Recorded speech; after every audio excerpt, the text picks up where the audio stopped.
师傅，为什么曾经无话不谈的人，会突然就没话讲了呢？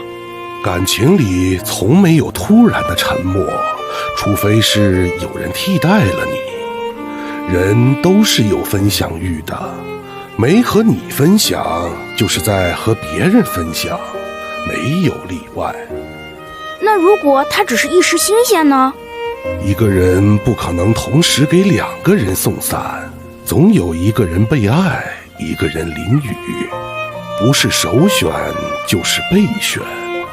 没必要将热情分享给敷衍的人，识趣的离开才是善待自己的方式。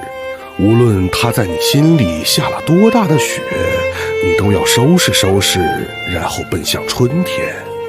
动情可以，但要记得醒。